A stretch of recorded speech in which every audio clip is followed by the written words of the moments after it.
Assalamualaikum warahmatullahi wabarakatuh.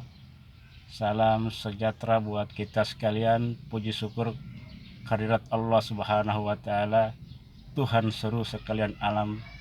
Salawat dan salam taturkan kepada junjungan kita Nabi besar Muhammad sallallahu alaihi wasallam, para sahabat, keluarga, dan insya Allah sampai kepada kita sekalian yang selalu menjunjung tinggi dan melaksanakan segala macam ajaran-ajarannya demi untuk mencapai kebahagiaan di dunia maupun di akhirat.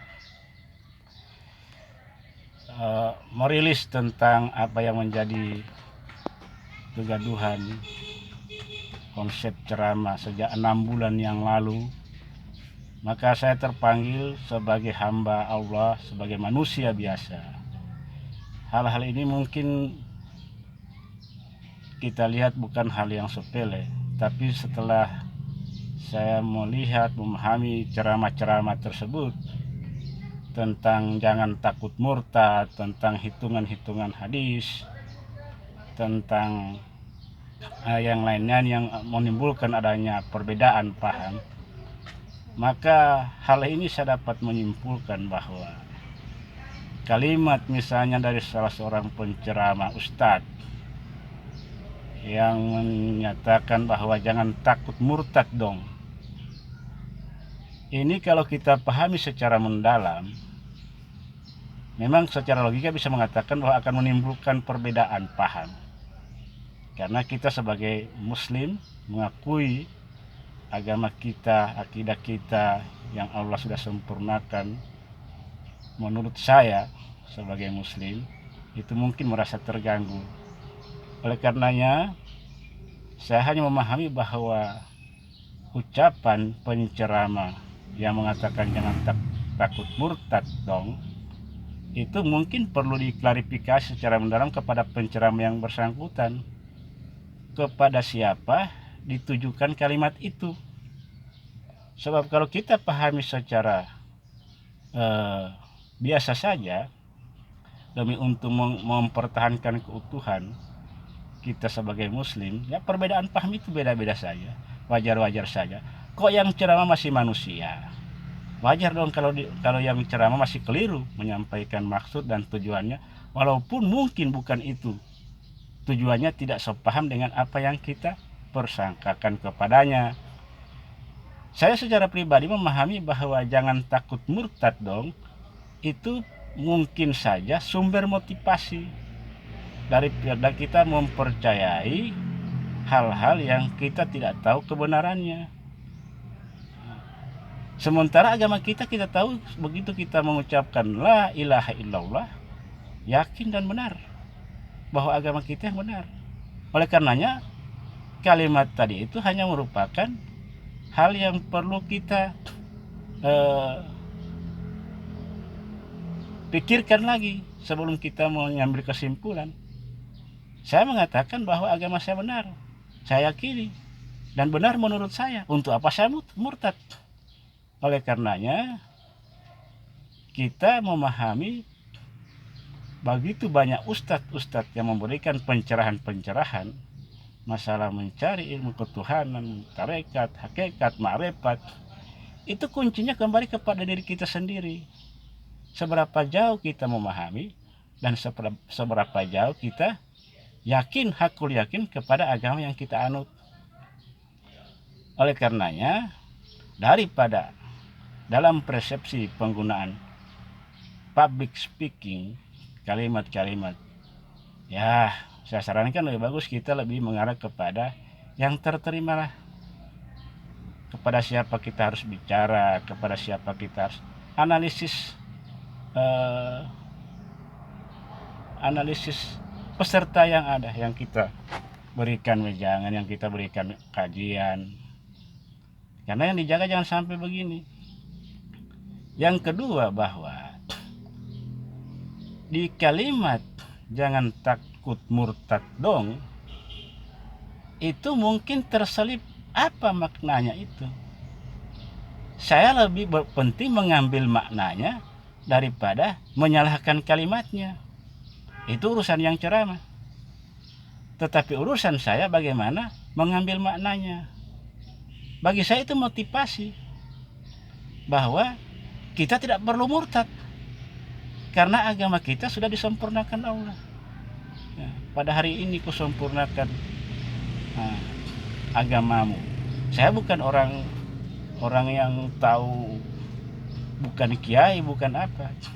Tapi pemahaman-pemahaman ini daripada kita gontok-gontokan, saling salah menyalahkan. Nah, karena saya meyakini bahwa kebenaran yang kita sudah cari, yang menurut kita benar, itu belum tentu ada pembenaran. Oleh karenanya, marilah kita sama-sama bergandeng tangan, kemudian saling kenal mengenal, saling konsultasi. Kok arahnya kemana ini? Daripada kita harus saling mencaci, saling mengejek, saling menyalahkan. Pada intinya kan Islam ini kan agama damai, agama rahmatan lil alamin. Itu saya memahaminya begitu. Oleh karenanya, begitu juga saya juga menyarankan pada kita semua hitungan-hitungan hadis. Nah, hitungan-hitungan hadis tidak perlu kita mencari pembenaran sendiri juga. Karena bisa saja perawi-perawi hadis itu diberikan hidayah oleh Allah. Mau dia dapat 24 jam, 1 jam, 15 menit satu hadis yang bisa ditelitinya, mau berapa. Itu kan hidayahnya. Tidak bisa kita mengkategorikan secara ilmu pengetahuan menurut kita bahwa itu tidak mungkin. Karena apa yang dilakukannya kita sendiri tidak tahu. Oleh karenanya logika akal pikir yang kita lakukan belum tentu sama dengan logika akal pikir orang lain. Penelitian saja begitu. Penelitian pertama hasilnya A, penelitian B membatalkan hasil penelitian yang pertama. Wajar secara akal, tetapi kebenaran hakiki itu milik Allah. Oleh karenanya pada video kali ini saya hanya memberikan pemahaman secara pribadi bahwa kemungkinan kalimat pencerahan jangan murtad dan mungkin pemahaman kita, kemudian tujuan pencerahan mungkin tidak sejalan dengan apa yang kita sudah persangkakan.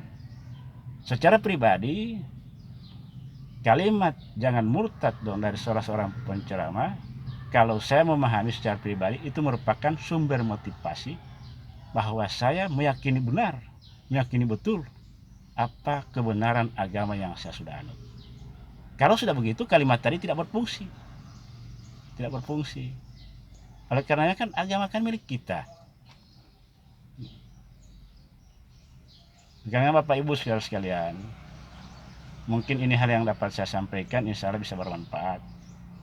Kemarin masih ada lagi masalah patung Yesus. Ada gambar Yesus di Ka'bah. Ya iyalah, kalau saya itu motivasi. Ya. Gambar Yesus di Ka'bah. Kan kita punya Allah, Tuhan kita. Ya. Nabi menurut sejarah tidak menyuruh untuk mengeluarkan gambar itu. Menurut yang saya dengar, saya dengar dari versi-versi ceramah. Tapi yang saya pentingkan bukan itu. Karena kita Muslim meyakini bahwa ada Nabi Isa, putra dari Siti Maryam, dan toh kalau itu gambarnya ada di Ka'bah, itu kan daratan Nabi. Menurut agama saya wajar kok kalau memang Rasulullah tidak menyuruh menghapus itu. Apa yang dipermasalahkan di situ? Menurut riwayat, ada atau tidak bukan masalah. Yang permasalahannya kita yang mendefinisikan sendiri-sendiri menurut tujuan kita sendiri-sendiri, sehingga akan berbeda. Kok yang naik haji atas panggilan Allah, menyembah kepada Allah, bersujud kepada Allah, apa hubungannya dengan gambar? Oleh karenanya melalui video ini mudah-mudahan dapat memberikan semacam perimbangan pola pemikiran, dan saya mohon maaf jika ada kalimat-kalimat yang bisa menyinggung karena terpaksa harus saya merilis video ini walaupun saya sudah cermati, dengarkan berulang-ulang demi untuk kemaslahatan kita bersama. Assalamualaikum warahmatullahi wabarakatuh.